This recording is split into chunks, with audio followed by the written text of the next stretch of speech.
Bonjour à tous et bienvenue dans le calendrier de la défense, l'émission où on défend les films mal aimés. Et aujourd'hui on va parler de Kick-Ass 2 de Jeff Wadlow. Nous, on est les gentils. C'est ça, vous êtes morts. Schwanzfeld. Ah, putain. Ouais, il y a du chien dans tes boulettes.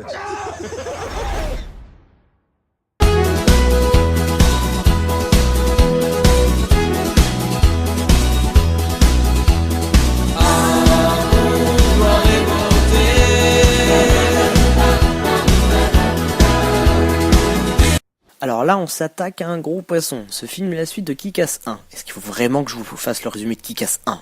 Vraiment. Ok, alors Kick-Ass c'est l'histoire de Dave Lezowski, un jeune branleur fan de comics qui décide un jour de devenir un vrai super-héros dans le monde véritable de la vie réelle. Il va rencontrer d'autres personnes qui ont voulu faire comme lui, Hit Girl, Beat Daddy et Red Mist. Et va se rendre compte qu'être un super-héros c'est pas si simple que ça. Et dans cette suite, Kick-Ass, Hit Girl et Red Mist ont raccroché les gants après la mort de Big Daddy et le meurtre par Kick-Ass du papounet de Red Mist. Mais ils vont revenir sur le devant de la scène, Kick-Ass entrant dans un groupe de super-héros, Red Mist devenant le motherfucker et déterminé à tuer tous les super-héros de la vie réelle qu'a engendré Kick-Ass. Mais malheureusement, Hit Girl est obligée de se cantonner à sa vie de lycéenne et va se rendre compte qu'être lycéenne, c'est pas si facile.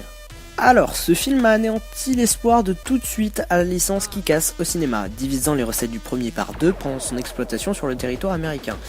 Il faut dire que oui, le film perd sur sa réalisation, Matthew Vaughn ayant laissé son poste à Jeff Wadlow. Et oui, c'est pas pareil, parce que, faut le dire, la réalisation de Matthew Vaughn est incroyable, et Jeff Wadlow n'était qu'un yes man pour ce film et pour les suivants de sa carrière, je pense. Mais sa réalisation reste correcte, agréable, et les scènes d'action, surtout celles entre Hit Girl et Mother Russia, sont dynamiques, lisibles et très cool. Sur ce coup, il a fait un meilleur boulot que les frères Russo et Paul Greengrass. Mais ce qui me plaît particulièrement dans ce film, c'est son histoire et le développement de ses personnages. On s'attache encore plus à eux que dans le premier, ce qui fait que dans ce film, il y a une des scènes qui m'a fait extrêmement pleurer. Quand Kick-Ass reçoit les photos du meurtre de son père, entre la musique, le jeu de Aaron Taylor Johnson, que j'adore au passage, et l'impact de la scène, je ne peux que dire bravo.